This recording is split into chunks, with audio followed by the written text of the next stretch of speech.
Hello friends, welcome to my YouTube channel be you helper. मैं Ayush Kumar mechanical branch third year का student आया हूं अपने कॉलेज कटिहार इंजीनियरिंग कॉलेज में।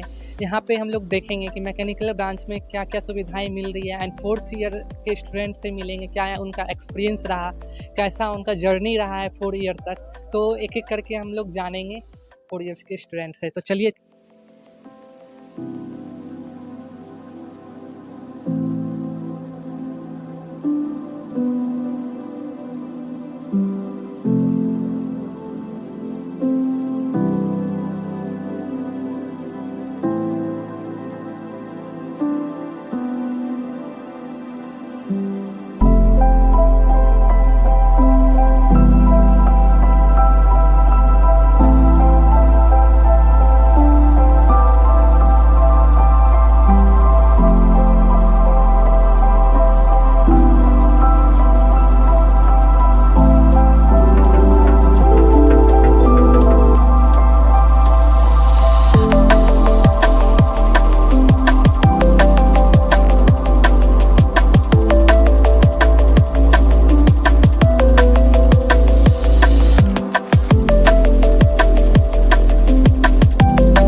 तो आइए कटिहार इंजीनियरिंग कॉलेज के मैकेनिकल ब्रांच के वर्कशॉप में आते हैं, जहां फोर्थ ईयर के स्टूडेंट्स अपना प्रोजेक्ट कर रहे हैं। तो देखते हैं यहाँ पे कैसे स्टूडेंट्स वर्क कर रहे हैं और अपना प्रोजेक्ट कंप्लीट कर रहे हैं। ये 4 साल बिता चुके हैं इस कॉलेज में, तो इनसे ज़्यादा एक्सपीरियंस और कोई स्टूडेंट्स के पास नहीं होगा। तो ये अच्छे से बता पाएंगे हम लोगों के मैकेनिकल ब्रांच के बारे में कि क्या यहाँ पे फैसिलिटी दी गई हैं, कैसे इन लोगों को मोटिवेट किया गया। तो यहाँ पे आशीष सर हैं। तो आशीष सर वेल्डिंग कर रहे हैं, अभी अपने प्रोजेक्ट पे काम कर रहे हैं। तो यहाँ पे जो सर आपने 4 साल एक्सपेंड किया है, तो इसके लिए आप क्या कहना चाहेंगे? अपने एक्सपीरियंस के बारे में थोड़ा बताइए। स्टार्टिंग में जब आया था तो बहुत कुछ नया था मेरे लिए, क्योंकि ये मैकेनिकल ही चीज़ हुई है। मैकेनिकल को बोला जाता है कि जितने भी इंजीनियरिंग ब्रांचेस है उसकी mother of all the engineering branches है, क्योंकि इसे टफेस्ट माना गया है। तो जब स्टार्टिंग में आया था थोड़ी सी मुसीबतें मुझे भी फेसेस हुई थी, क्योंकि बहुत सारी चीज़ें नए थे। मशीन्स के बारे में हमारा जो फर्स्ट ईयर होता है उसी में हमें पढ़ना पड़ता है वर्कशॉप मैन्युफैक्चरिंग प्रैक्टिसेस। उसी में हम आते हैं तो इस वर्कशॉप को फर्स्ट टाइम देखते हैं। जब आते हैं इस मशीन्स को, इतने बड़े बड़े मशीन्स पहले कभी, क्योंकि हमने एक्सपीरियंस नहीं किया होता है ये चीज़। जो लोग एडी करके या डिप्लोमा से आते हैं वो चीज़ ये लोग पहले से देख पाए, बट हम जो नॉर्मल 12th करके आए, जेई का एग्ज़ाम दे के आए, हमारे लिए ये फ़र्स्ट एक्सपीरियंस होता है। तो जब हम फर्स्ट टाइम इस वर्कशॉप लैब में आए थे तो बहुत अच्छा एक्सपीरियंस था, क्योंकि जो हम फर्स्ट टाइम आए थे तो यही मशीन पे हमने काम किया था। ये जो है हमारा ये लेथ मशीन है, तो हमने यही इसी पे काम किया था। इस पर हमने फ़र्स्ट प्रोजेक्ट अपना बनाया था, जिसमें कि हमें एक रॉड को थ्रेडिंग करना था, उस पर स्ट्रिप टर्निंग करना था। तो ये हमारा पहला ऑपरेशन जो हम लोग ने मशीन पे किया। फिर धीरे धीरे जैसे जैसे हम ग्रो किए 4 साल में यहाँ बिताएँ, तो बहुत अच्छा एक्सपीरियंस रहा ऑल थ्रू आउट। ये कॉलेजेस ने बहुत कुछ दिया हमें। अभी तो अब हमारे टाइम बहुत सारे हॉस्टल फैसिलिटीज़ वगैरह नहीं थी, बट अब अगर हम आते हैं यहाँ कॉलेज में आते हैं तो यहाँ पे hostel facilities, sports facilities, cultural से रिलेटेड फैसिलिटीज़, प्लेसमेंट्स की अच्छी सब कुछ अब बहुत सिंक्रोनाइज वे में आगे बढ़ रहा है। तो अब हमारे पास अगर देखेंगे तो पहले हमारे पास 2 लैब, अगर हम देखें तो हमारे पास एक लेथ मशीन यहाँ है, ये भी एक लेथ मशीन है, ये उससे बड़े साइज़ में लेथ मशीन है, एक और ये भी एक लेथ मशीन है। तो टोटल अगर हम देखें तो हमारे पास 4 लेथ मशीन्स यहाँ पे अगर आप देखें तो हमारे पास ये 4 लेथ मशीन्स हैं। और बात करें इसके, ये मैनुअल मिलिंग मशीन्स हैं, इसे हम मिलिंग कर सकते हैं, मैनुअली मिलिंग कर सकते हैं। उसी तरह से अगर हम वो बात करें तो इसके ये पावर प्लेनर है, इस पर हम किसी भी कार्ट की चीज़ें, मतलब कोई भी डिज़ाइनर हम कर सकते हैं, कार्ड डिज़ाइनिंग कर सकते हैं। तो बेसिकली यही है। अब तो बहुत सारे इक्विपमेंट्स है, बहुत सारे अल्ट्रा फैसिलिटीज़ लैब है, मॉडर्न लैब्स है, जैसे CNC हमारे पास है, हमारे पास US अल्ट्रा ये 3D मशीन है, 3D प्रिंटिंग मशीन्स है, उसके बाद उसके साथ UTM मशीन्स है। तो ऐसे ऐसे बहुत सारे मशीन्स अब हमारे साथ जो हमारे कॉलेज में एरोडायनेमिक्स लैब भी है, IC इंजन की लैब है। तो ऐसे ऐसे बहुत सारी लैब्स अब हमारे कॉलेज में इस्टेब्लिश हो गई है और आने वाले टाइम में इसी के साथ साथ और ग्रो होगा। तो ओवरऑल मैं यही बोलना चाहूँगा कि बहुत अच्छा एक्सपीरियंस रहा 4 साल में। और जो आने वाले हैं, जो बच्चे एडमिशन लेने वाले हैं मैकेनिकल में, मैं ज़रूर बोलूँगा कि अगर अदर कॉलेजेस से कंपेयर करें तो हमारे कॉलेज में मैकेनिकल के लिए कुछ बहुत ज़्यादा फैसिलिटीज़ है।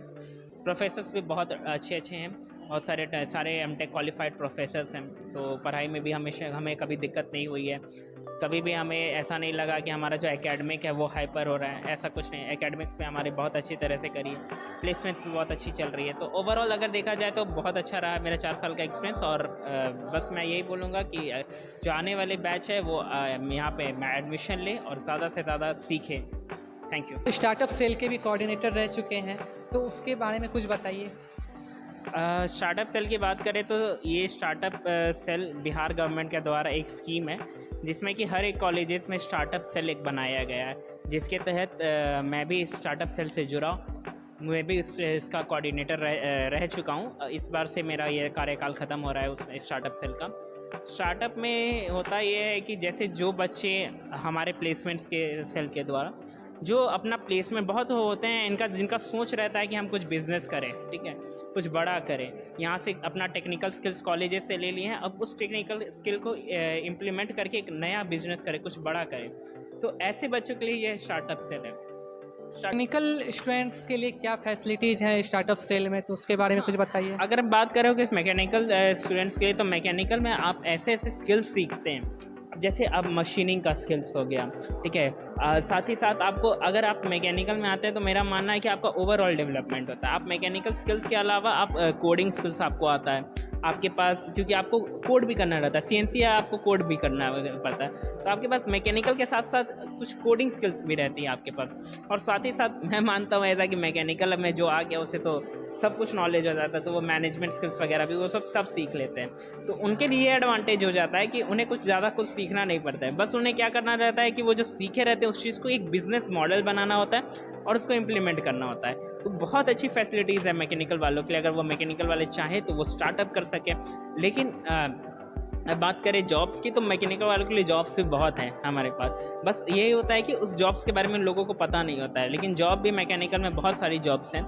बहुत अच्छी अच्छी कंपनीज़ हैं मैकेनिकल में जो मैकेनिकल स्टूडेंट्स को लेती हैं। और देखा जाए तो अगर जिन्हें मान लीजिए जॉब नहीं करना है, मैकेनिकल के स्किल्स को ही अगर वो बढ़ावा दे के बिज़नेस करना चाहते हैं, तो उनके लिए भी बहुत अच्छी अपॉर्चुनिटी है इसके लिए। तो न्यू एडमिशन जो लेंगे, जो भी स्टूडेंट्स यहाँ पे आएंगे जो मैकेनिकल ब्रांच में, तो उसके लिए आपका क्या कहना है, उसको कैसे मोटिवेट करना चाहेंगे आप इसमें? मैं तो बस यही कहूँगा कि आप अगर 4 साल आओ, चिल करो, यहाँ पे पढ़ाई भी करो, अपने एकेडमिक्स को कभी हैम्पर नहीं होने दो, जितना ज़्यादा से ज़्यादा हो सके पढ़ाई पे ज़्यादा ध्यान दें। उसके बाद अगर कुछ समय मिलता है तो आप अपने आप को एक्सप्लोर करें, एक्स्ट्रा करिकुलर एक्टिविटी में इन्वॉल्व होएं, ठीक है, कुछ सीखें, नए स्किल्स डेवलप करें। क्योंकि आज का जो, अगर हम देखें जो एरा चल रहा है, इसमें अगर आप स्किल्स अपने अंदर डेवलप करिएगा तो आपके लिए बेनिफिशियल होता है। तो इसलिए मैं बोलूँगा कि अगर आप साथ में एकेडमिक्स कर रहे हैं तो अपने एकेडमिक्स के साथ साथ आप एक एक्स्ट्रा कुछ नया स्किल्स डेवलप करें, वो आपके लिए बेनिफिशियल है। तो मेरा बस यही एडवाइस रहेगा आपके लिए, सभी के लिए, कि पढ़ाई के साथ साथ आप स्किल्स डेवलप करें सभी लोग। Thank you. यहाँ पे 4th ईयर के सीनियर सर हैं जो अपने प्रोजेक्ट पे काम कर रहे हैं, तो सर अपना पहले नाम बताइएगा। My name is MD Aftab Alam. Sir आप किस प्रोजेक्ट पे काम कर रहे हैं? Highway wind turbine mechanism of कि अगर कोई गाड़ी चल रही हो तो उस गाड़ी से क्या होता है, विंड क्रिएट होता है। तो उस विंड का यूटिलाइजेशन करके हम लोग क्या कर रहे हैं, उस रिन्यूएबल सोर्स ऑफ एनर्जी का यूटिलाइजेशन करके हम लोग क्या कर रहे हैं, इलेक्ट्रिसिटी को जनरेट कर रहे हैं with the help of the vertical highway wind turbine. Sir ये ऑटोकैड लैब जो है कितना हेल्प कर रहा है आपको प्रोजेक्ट को कंप्लीट करने के लिए, एंड आपको ये 4 ईयर का जो एक्सपीरियंस है इसके बारे में कुछ बताइए। ऑटो कैड लैब में क्या है कि सारे के सारे आपके यहाँ पे सॉफ्टवेयर मिलेंगे जो मॉडर्न सॉफ्टवेयर हमको यूज़ करना है। जैसे आपको ऑटोडेस्क मिल जाएंगे और आपको एनसिस मिल जाएगा, आपको इसमें ऑटो कैड मिल जाएगा, फ्यूजन मिल जाएगा। तो ये क्या करता है कि आपको अगर एनालिसिस करना है, कोई भी प्रोजेक्ट बनाने में क्या होता है कि अब 2 प्रोसेस होते हैं कि आप अगर कोई चीज़ को फिजिकल मॉडल बनाना है तो आपको उससे पहले एनालिसिस करना पड़ेगा। एनालिसिस करने के लिए आपको इस सब सॉफ्टवेयर का ज़रूरत पड़ेगा, जिसके लिए एक हैवी कंप्यूटर का भी कंप्यूटर सिस्टम का भी ज़रूरत पड़ता है। तो इन सभी चीज़ों के लिए हमारे पास ये लैब है, और जो लैब आपको 24/7 खुला रहता है। आपको जब भी ज़रूरत है तो आप इसको खोल सकते हैं, यूज़ कर सकते हैं। वो अपने अकॉर्डिंग है, स्टूडेंट जब उसको खोलना यूज़ करना चाहते हैं यूज़ कर सकते हैं, नए सॉफ्टवेयर को एक्सप्लोर करना चाहते हैं नए सॉफ्टवेयर को एक्सप्लोर भी कर सकते हैं। बात रही मेरे 4 ईयर की लाइफ जर्नी का, तो वो बहुत मज़ेदार रहा, और यहाँ के टीचर्स इसमें स्पेशल रोल अदा करते हैं, क्योंकि मैंने जो 4 ईयर यहाँ पे बिताया है उसमें सिनेरियो ये रहा है कि मैंने जो 4 साल बिताया वैसा ऐसा नहीं लगा कि हम बहुत ज़्यादा ही अजीब अलग से सिनेरियो में रह रहा है, क्योंकि यहाँ का एक इन्वायरमेंट, आपको इन्वायरमेंट वहाँ पे इन्फोर्स करता है कि आप कोई नई चीज़ों पे इम्प्लीमेंट करें, नए स्किल को सीखने की कोशिश करें। यहाँ का स्पेशली जो नीचे जितने भी टीचर है हमारे 9 फैकल्टीज है, वो अलग अलग कोर्स से आते हैं। कोई मैकेनिकल में अगर डिज़ाइन से आते हैं, कोई थर्मल से आते हैं, कोई मैन्युफैक्चरिंग से आते हैं। तो वो लोग क्या करते हैं कि आपको हर एक एरिया में पुश करने का, उसका सिनेरियो क्या है, अभी प्रेजेंट सिनेरियो क्या है, फ्यूचर क्या हो सकता है, इन सभी चीज़ों के बारे में हम लोग अवेयर करते रहते हैं। तो हम लोग को एक नया चीज़ भी पता चलता है, उसमें एमर्जिंग कर भी सकते हैं हम। कॉलेज में जो भी जूनियर्स न्यू आएंगे तो उसके लिए आपको क्या मोटिवेशन रहेगा, उसको क्या गाइडेंस देना चाहेंगे आप अपने तरफ से? केसी कटिहार का mechanical department one of the best department है। अगर पूरे बिहार में आप काउंट करें तो आपको ज़रूर आना चाहिए। अगर आप मैकेनिकल डिपार्टमेंट को प्रेफर करते हैं तो ज़रूर आइए। इस डिपार्टमेंट में आपको अलग अलग चीज़ों को एक्सप्लोर करने को मिलेगा, नई चीज़ों सीखने को मिलेगी। और बात रही फ्यूचर का, तो फ्यूचर भी इस ब्रांच का ब्राइट है। आप दुनियावी चीज़ों पर मत जाएं। चीज़ें बहुत वैसे नहीं है जैसे दिखाई जा रही है सोशल मीडिया पे। अब सोशल मीडिया को देख के आप डाइवर्ट हो रहे हैं, वो अलग चीज़ें हैं। बट अगर आप मैकेनिकल डिपार्टमेंट में आते हैं तो मेरा रिकमेंडेशन होगा कि आप केसी एक बार ज़रूर अपने माइंड में रखें। तो कॉन्ग्रेचुलेसन, आपने बार एग्ज़ाम क्वालिफाई किया एंड गेट एग्ज़ाम क्वालिफाई किया है। तो इस एग्ज़ाम को क्वालिफाई करने में आप अपने जूनियर्स को क्या बताना चाहेंगे कि कैसे अपना स्ट्रेटेजी बनाएं एग्ज़ाम को क्वालिफाई करने के लिए, एंड क्या एम रखें और क्या अवॉइड करें, तो वो सब कुछ था गाइडलाइंस बताएं। First of all thank you. और मैंने बार क्वालिफाई किया इसी ईयर, यू आर रैंक 8, और इसी ईयर मैंने गेट 166 रैंक से सिक्योर किया। तो इसमें ये मैं कहना चाहता हूँ, क्योंकि अगर आपको यहाँ से अगर इन सब चीज़ों में क्वालिफाई करना है या गेट में बहुत अच्छा रैंक लाना है, तो सिंपल सी बात है, जो पाथ दिए जाते हैं हमारे टीचर फैकल्टी के द्वारा, उस पाथ को आप फॉलो करें। वो लोग जो बोल रहे हैं, क्योंकि वो लोग इतने एक्सपीरियंस्ड है कि आपको सभी चीज़ों के बारे में बताते हैं, क्लियर विजन बताते हैं कि इसमें जाओगे तो क्या हो सकता है, इन सब चीज़ों में क्या हो सकता है, क्या नहीं कर सकते हैं। बात रही है कि हम लोगों को क्या करना चाहिए, अपने अगर एक सजेशन देना चाहिए, तो हमको लगता है कि अगर आप जिस मैकेनिकल फील्ड में आप क्या कर रहे हैं, कोई भी चीज़ को पढ़िए तो उतना प्रैक्टिस करना। मेजर प्रॉब्लम ये हो गया है इस डिपार्टमेंट में कि लोग पढ़ते हैं बस प्रैक्टिस नहीं करते उस पर क्वेश्चंस। तो अगर आप मैकेनिकल में ये सब चीज़ एग्ज़ाम को अगर अच्छे से निकालना चाहते हैं इन सब एग्ज़ामों को, तो आप पढ़ने के साथ साथ प्रैक्टिस ज़्यादा करें। प्रैक्टिस करेंगे तो उन सब चीज़ों रिवीजन अच्छा रहेगा, क्योंकि प्रैक्टिस एक बेटर वे है रिवीजन का। तो आप प्रैक्टिस कीजिएगा तो उतना अच्छा रिवीजन रहेगा, जितना रिवीजन रहेगा उतना माइंड में रहेगा चीज़ें। तो आप प्रैक्टिस कीजिए, यही चीज़ें मैं कहना चाहूँगा बस। आपने मुझे इतना कीमती समय दिया, तो धन्यवाद इसके लिए। मेरे साथ एक और मैम जुड़ी है। मैम, अपना नाम बताइएगा। जी, मेरा नाम मीरा कुमारी है। मैम, आप किस प्रोजेक्ट पे वर्क कर रही हैं? जी, मेरा प्रोजेक्ट है स्पीड ब्रेकर से इलेक्ट्रिसिटी जनरेट करने का। तो मैम, मैकेनिकल ब्रांच में लड़कियां कम आती है, ऐसा देखा जा रहा है कि नंबर्स ऑफ गर्ल्स बहुत कम होती जा रही है मैकेनिकल ब्रांच में, तो इसको कैसे देखती हैं और इन पर आप क्या कहना चाहती हैं? लोगों को लगता है कि मैकेनिकल में लड़कियां नहीं जाती है, वो फिजिकल वर्क नहीं कर पाएगी, या फिर उनको वर्क सेक्टर में काफ़ी प्रॉब्लम होगा। तो मुझे नहीं लगता कि आगे उनको वर्क सेक्टर में अगर कोई प्रॉब्लम होगा, अगर वो अच्छे से यहाँ पे प्रैक्टिस कर रही है, वर्कशॉप में काम कर रही है, तो एक एक्सपीरियंस मिल जाएगा, और मेरे को लगता है वो फ्यूचर में इस चीज़ को ज़रूर इम्प्लीमेंट करेगी। तो मैम, अपने जूनियर्स को आप क्या कहना चाहेंगे अपने 4th ईयर के एक्सपीरियंस के बारे में? मेरा 4th ईयर का एक्सपीरियंस तो इस कॉलेज में वाकई बहुत अच्छा रहा है। मैंने यहाँ पे बहुत सारा चीज़ों को सीखा है। मैं बहुत इंट्रोवर्ट टाइप की लड़की हूँ। यहाँ पे बात करने सीखी हूँ, टीचर से इंटरेक्ट करने सीखी हूँ, और ट्राई करती हूँ हमेशा कि अपने आप को आगे रखूँ, हेजिटेट ना हूँ और सारे काम में इन्वॉल्व हूँ। फ्रेंड्स, मैं आया हूँ मैकेनिकल ब्रांच के वेल्डिंग सिमुलेशन लैब में, जहाँ पे एक मैम है, सीनियर मैम है, जो वर्क कर रही है इस पे। तो आइए पूछते हैं। सबसे पहले मैम अपना नाम बताइएगा। Good morning all of you. My name is Abhilasha Kumari. I am a student of 4th year mechanical department. Ma'am, ये वेल्डिंग सिमुलेशन क्या है एंड ये कैसे वर्क करता है, इसके बारे में कुछ बताइएगा। वेल्डिंग सिमुलेशन एक ऐसा टेक्नोलॉजी है जो मैन्युफैक्चरर को अलाउ करता है स्टिमुलेट और एनालाइज करने के लिए वेल्डिंग प्रोसेस को रियल वर्ल्ड से पहले। और ये काफ़ी हेल्पफुल होता है क्योंकि जब हम रियल वर्ल्ड में वेल्डिंग कर रहे होते हैं तो काफ़ी चीज़ें हम लोग की यूटिलाइज हो सकती है और वेस्ट हो सकती है। जैसे कि इलेक्ट्रोड, कंज्यूमेबल इलेक्ट्रोड होते हैं, वो वेस्ट हो जाते हैं और वो प्रॉपर वेल्ड नहीं हो पाता और वो प्रोडक्ट भी वेस्ट हो जाता है। तो उससे पहले मैन्युफैक्चरर सिमुलेट करते हैं डिजिटल वर्ल्ड में और फिर उसको रियल वर्ल्ड में प्रेजेंट करते हैं। मैम, इसके पार्ट्स के बारे में कुछ बता सकती हैं? हाँ, सबसे पहले तो स्क्रीन होता है, ठीक है, जिसपे कि हम जो भी वेल्ड करते हैं उसका सारा पैरामीटर शो होता है।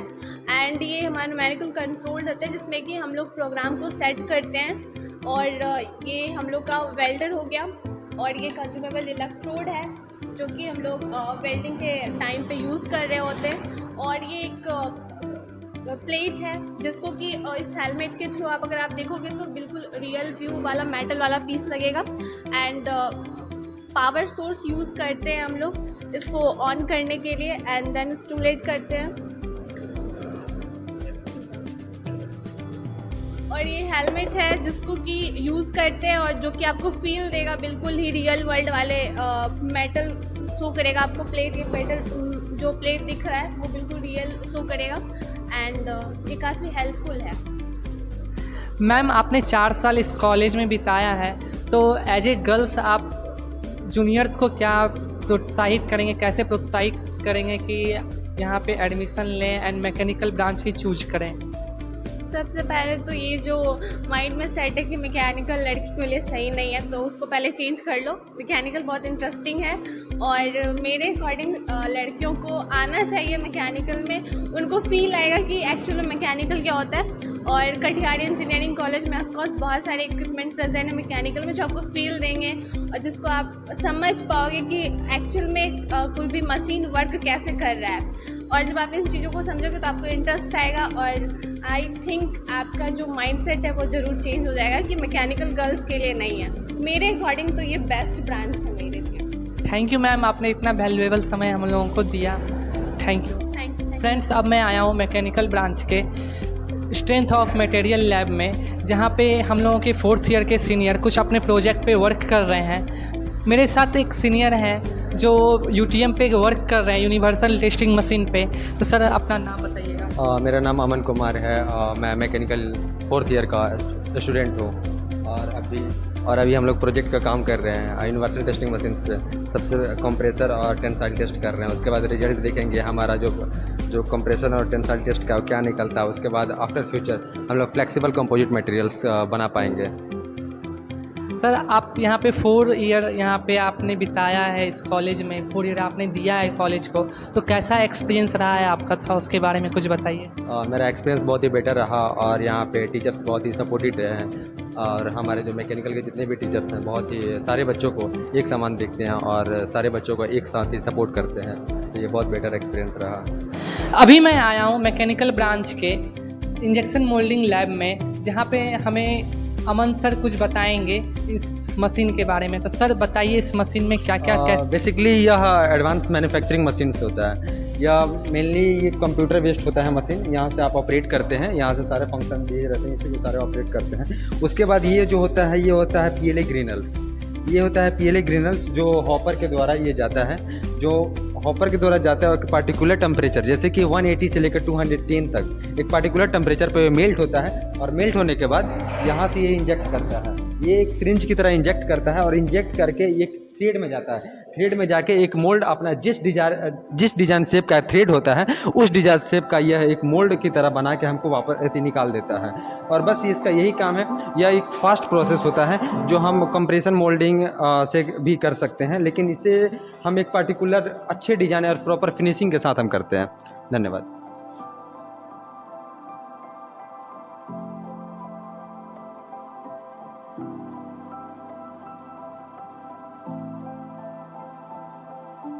आज मैं आया हूँ मैकेनिकल ब्रांच के CNC लैब में, जहाँ पे हमें ये 4th ईयर के सीनियर मिले हैं।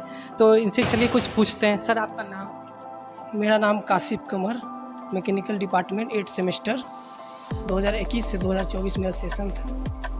सर कुछ CNC मशीन के बारे में बताइए, ये क्या करता है एंड कैसे काम करता है? ये मशीन जैसे लेथ मशीन होता है ना, उसी टाइप से ये CNC मशीन है। बस ये कंप्यूटराइज है, ऑटोमेटिक हो, मतलब ऑटोमाइजेशन करके CNC मशीन बनाती है। कंप्यूटर पे हम फंक्शन करते हैं। नए स्टूडेंट के लिए बहुत सारा अपॉर्चुनिटी है, नया सेटअप आया है। और नया सा हम मैकेनिकल का एक नया डिपार्टमेंट खुला है, मैकेनिकल इन स्मार्ट मैन्युफैक्चरिंग, जिसमें ऑटोमेशन वगैरह मोस्टली काम होता है। कोई बहुत अच्छा ब्रांच है, आप लोग के लिए बहुत अच्छा अपॉर्चुनिटी, आप लोग कीजिए।